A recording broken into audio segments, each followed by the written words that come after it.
उस सुबह की हवा में कुछ अजीब सा बोझ था, जैसे पूरा शहर किसी अनकहे डर को सांसों में भरकर जी रहा हो। नेहा शर्मा अपनी सरकारी गाड़ी से उतरते हुए जरा रुकी। तहसील कार्यालय के बाहर खड़ी भीड़, पुलिस की बेरुखी और लोगों की आंखों में भरा गुस्सा, यह सब अब उसके लिए नया नहीं था। वह इस जिले की सबसे कम उम्र की एसडीएम थी। नाम था नेहा शर्मा। पहली पोस्टिंग छोटा सा जिला, लेकिन जुल्म का साम्राज्य बहुत बड़ा। नेहा ने गहरी सांस ली। उसे आज भी याद था जब यूपीएससी का रिजल्ट आया था।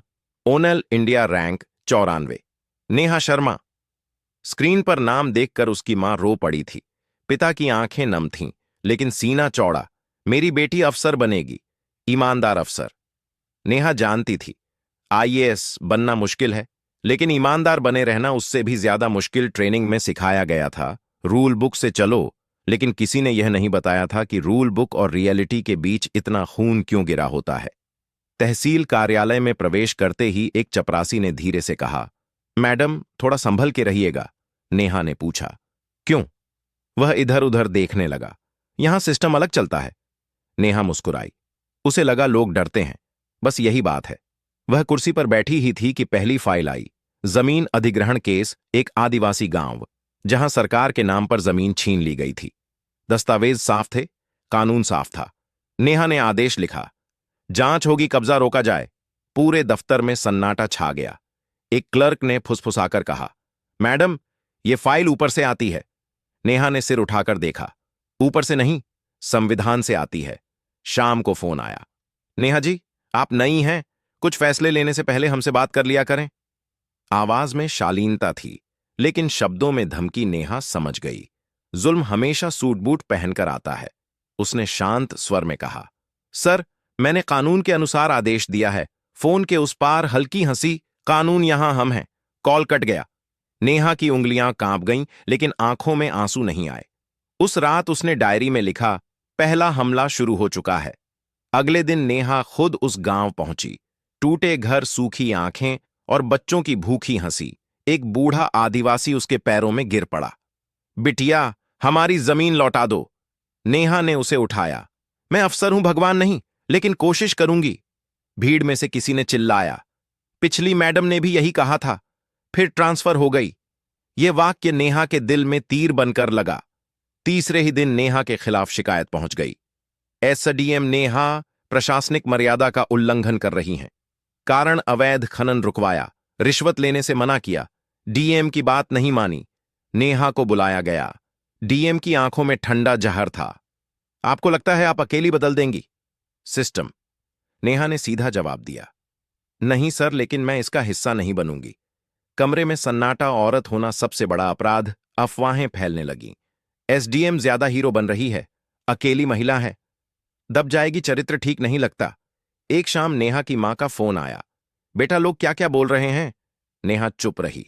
फोन रखने के बाद वह पहली बार रोई, लेकिन यह रोना कमजोरी का नहीं, आग का था। उस रात उसने लिखा, अगर मैं झुक गई तो कल कोई और लड़की खड़ी नहीं हो पाएगी। अगले दिन नेहा ने एक बड़ा फैसला लिया।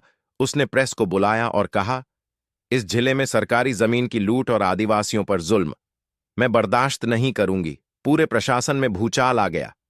फोन घनघनाने लगे, धमकियां आईं। ट्रांसफर की फाइल तैयार हो गई, लेकिन नेहा मुस्कुरा रही थी। उसे पता था जुल्म के खिलाफ खड़े होने की कीमत होती है, और वह कीमत चुकाने को तैयार थी। नेहा को अंदाजा था कि प्रेस कॉन्फ्रेंस के बाद वॉर सीधा और खतरनाक होगा, लेकिन उसने यह नहीं सोचा था कि सिस्टम इतनी तेजी से हमला करेगा। अगले ही दिन सुबह 6 बजे उसके सरकारी बंगले पर नोटिस पहुंचा। आरोप था कि उसने प्रशासनिक गोपनीयता भंग की है और मीडिया ट्रायल किया है। नेहा ने कागज हाथ में लिया और हल्की मुस्कान के साथ बोली, अब खेल खुलकर होगा। दफ्तर पहुंचते ही माहौल बदला हुआ था। जो कर्मचारी कल तक सिर झुकाकर बात करते थे, आज नजरें चुरा रहे थे। फाइलें रोक दी गईं, मीटिंग कैंसिल कर दी गई और उसके अधिकारों पर मौन प्रतिबंध लगा दिया गया। एक वरिष्ठ बाबू ने धीरे से कहा, मैडम ऊपर से आदेश है, आपकी हर कार्रवाई रिकॉर्ड होगी। नेहा बोली, अच्छा है, सच अपने आप बोलेगा। उसी दिन उसे सूचना मिली कि आदिवासी जमीन केस की फाइल डीएम ऑफिस ने अपने पास मंगवा ली है और जांच अधिकारी बदल दिया गया है। नेहा सीधे डीएम से मिलने पहुंची। कमरे में वहीं ठंडी मुस्कान थी। डीएम ने कुर्सी से बिना उठे कहा, समझदारी इसी में है कि आप चुप रहें। नेहा ने जवाब दिया, समझदारी और डर में फर्क होता है सर। डीएम की आंखें सख्त हो गईं। आप महिला हैं, इसका फायदा मत उठाइए। यह वाक्य नेहा के लिए आदेश नहीं, चुनौती था। उसी शाम सोशल मीडिया पर नेहा के खिलाफ पोस्ट वायरल होने लगे। फर्जी ऑडियो क्लिप्स, चरित्र पर सवाल, गुमनाम आरोप। एक पोस्ट में लिखा था, यह अफसर ईमानदार नहीं, ड्रामा करती है। नेहा देर रात तक फोन देखती रही। फिर उसने मोबाइल बंद किया और डायरी खोली। उसने लिखा, सिस्टम जब हारता है तो चरित्र पर हमला करता है। अगले दिन गांव से खबर आई कि जिन आदिवासियों ने शिकायत की थी उन्हें पुलिस थाने बुलाकर डराया गया। एक बूढ़ा वहीं, जिसने उसके पैर छुए थे, रोते हुए बोला, बिटिया हमें बचा लो, नहीं तो हमें मार देंगे। नेहा की आवाज भारी हो गई। उसने उसी वक्त एसपी को फोन किया, लेकिन जवाब मिला, ऊपर से निर्देश है मैडम, मामला मत बढ़ाइए। अब नेहा समझ चुकी थी कि वह अकेली नहीं छोड़ी जाएगी, बल्कि उसे तोड़ने की पूरी योजना बन चुकी है। रात को उसके बंगले के बाहर एक पत्थर फेंका गया, जिस पर कागज बंधा था। लिखा था, अगली बार पत्थर नहीं होगा। नेहा ने पहली बार अपने माता पिता की चिंता की। मां का फोन आया, बेटा ट्रांसफर ले लो, जान से बढ़कर कुछ नहीं। नेहा ने शांत स्वर में कहा, अगर मैं आज भाग गई तो ये लोग और मजबूत हो जाएंगे। उसी रात उसे सस्पेंशन की फाइल की कॉपी मिली। कारण था प्रशासनिक अनुशासनहीनता, बिना अनुमति बयानबाजी और वरिष्ठों की अवहेलना। नेहा कुर्सी पर देर तक बैठी रही, आंखें बंद कीं और फिर खड़ी होकर बोली, अब आखिरी लड़ाई होगी। उसने फैसला किया कि वह सबूत इकट्ठा करेगी। अवैध खनन माफिया, डीएम की मिली भगत और पुलिस की भूमिका। अगले कई दिनों तक वह चुपचाप काम करती रही। रिकॉर्ड्स की कॉपी, गवाहों के बयान, कॉल डिटेल्स। हर रात डर, हर सुबह हिम्मत। एक दिन उसका सरकारी गनमैन बोला, मैडम जान को खतरा है। नेहा ने कहा, डर की नौकरी नहीं चुनी थी। अंत में वही हुआ जिसका अंदेशा था। आधी रात को आदेश आया, एसडीएम नेहा शर्मा को तत्काल प्रभाव से सस्पेंड किया जाता है। कारण, जांच लंबित है। नेहा ने आदेश पढ़ा और खिड़की से बाहर अंधेरे को देखा। शहर सो रहा था, लेकिन उसके भीतर एक तूफान जाग चुका था। उसने धीमे स्वर में कहा, अब सच बोलेगा, चाहे कीमत कुछ भी हो। निलंबन का आदेश हाथ में लिए नेहा देर तक खड़ी रही। सरकारी बंगले की दीवारें, जो कभी उसकी जिम्मेदारी की गवाही देती थीं, अब गवाह बन गई थीं। उसके अकेलेपन की सुबह होते ही गाड़ी चली गई। गनमैन हटा लिया गया, नेम प्लेट उतार दी गई और वह एक पल में अफसर से आम नागरिक बना दी गई। लेकिन भीतर कुछ नहीं बदला। शहर में खबर फैल चुकी थी। लोग दो हिस्सों में बंट गए। कुछ बोले ईमानदार थी, इसलिए हटाई गई, और कुछ बोले देखा ज्यादा उड़ रही थी, नतीजा सामने है। नेहा ने अखबार नहीं पढ़ा, उसने मोबाइल नहीं खोला। वह जानती थी कि अब असली लड़ाई अंदर की है। मां उसे अपने साथ ले जाना चाहती थी, लेकिन नेहा ने मना कर दिया। उसने कहा, यह लड़ाई यहीं लड़ी जाएगी जहां जुल्म हुआ था। वह एक छोटे से किराए के कमरे में रहने लगी। खिड़की से वहीं तहसील दिखती थी, जहां कभी वह आदेश दिया करती थी। रातें लंबी हो गईं, नींद कम और सवाल ज्यादा। क्या सच में अकेली लड़ सकती है? क्या सिस्टम इतना मजबूत है कि सच को कुचल देगा?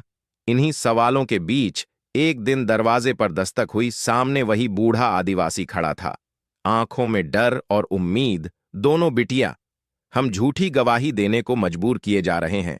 नेहा ने पहली बार महसूस किया कि उसकी लड़ाई अब उसकी नहीं रही।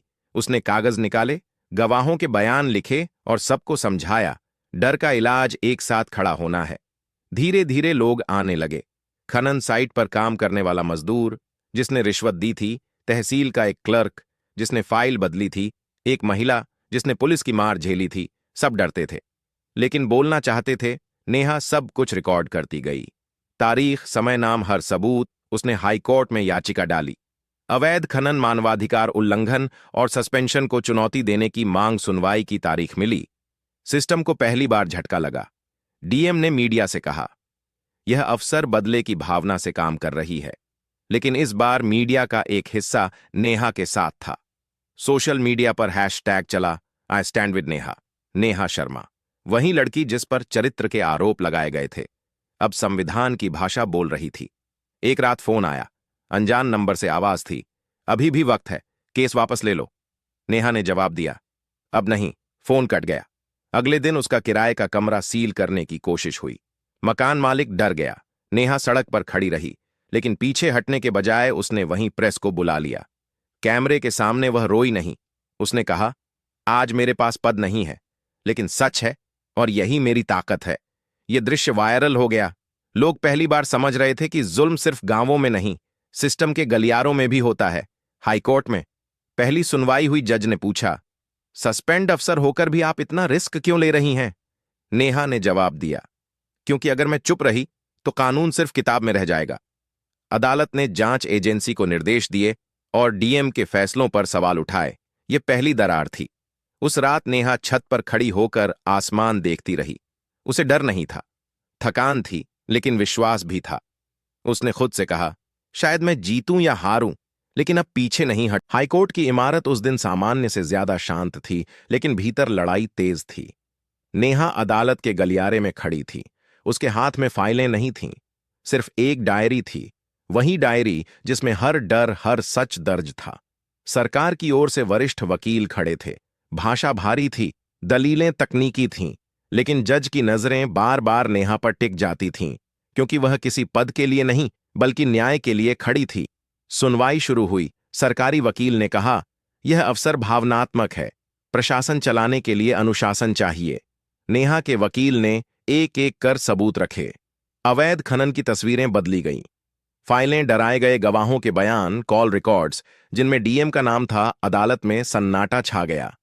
जज ने डीएम से पूछा, क्या आप इन दस्तावेजों को नकारते हैं? डीएम पहली बार असहज दिखे। उन्होंने कहा, जांच चल रही है। तभी अदालत ने आदेश दिया, स्वतंत्र जांच एजेंसी गठित होगी और नेहा का सस्पेंशन प्रथम दृष्टया गलत माना जाता है। यह शब्द नेहा के लिए सांस की तरह थे। बाहर मीडिया थी, सवाल थे, कैमरे थे, लेकिन नेहा ने सिर्फ इतना कहा, सच को वक्त लगता है पर वह मरता नहीं। जांच शुरू हुई। एजेंसी के अफसर गांव गांव गए। खनन साइट सील हुई। पुलिस अधिकारियों से पूछताछ हुई। जो अफसर कल तक ताकतवर थे, आज जवाब दे रहे थे। डीएम के घर पर छापा पड़ा। नकदी, दस्तावेज और बेनामी खातों का खुलासा हुआ। शहर में वही लोग जो नेहा को दोषी कहते थे, अब चुप थे। कुछ माफी मांग रहे थे, लेकिन नेहा का चेहरा बदले से खाली था। एक शाम जांच अधिकारी ने कहा, मैडम, आपने अकेले सिस्टम को हिला दिया। नेहा ने जवाब दिया, अकेली नहीं थी, मेरे साथ सच था। अदालत ने अगली सुनवाई में कहा, जांच रिपोर्ट आने तक नेहा को बहाल किया जाए। वह दिन ऐतिहासिक था। वही तहसील, वही कुर्सी। लेकिन इस बार नेहा ने बैठते ही आंखें बंद कर लीं। उसे याद आए वे गांव वाले, वे धमकियां, वह रातें जब डर ने साथ छोड़ा नहीं था। बाहर भीड़ जमा थी। किसी ने फूल फेंके, किसी ने नारे लगाए, लेकिन नेहा ने हाथ उठाकर शांति का इशारा किया, क्योंकि लड़ाई अभी पूरी नहीं हुई थी। जांच रिपोर्ट सार्वजनिक हुई। डीएम को पद से हटाया गया। कई अफसर निलंबित हुए। खनन माफिया पर मुकदमे चले। यह सिस्टम का पतन नहीं था, यह सफाई थी। उस रात नेहा अपने कमरे में बैठी रही। उसने डायरी खोली और लिखा, जीत का शोर मत करो, क्योंकि हार अभी जिंदा है।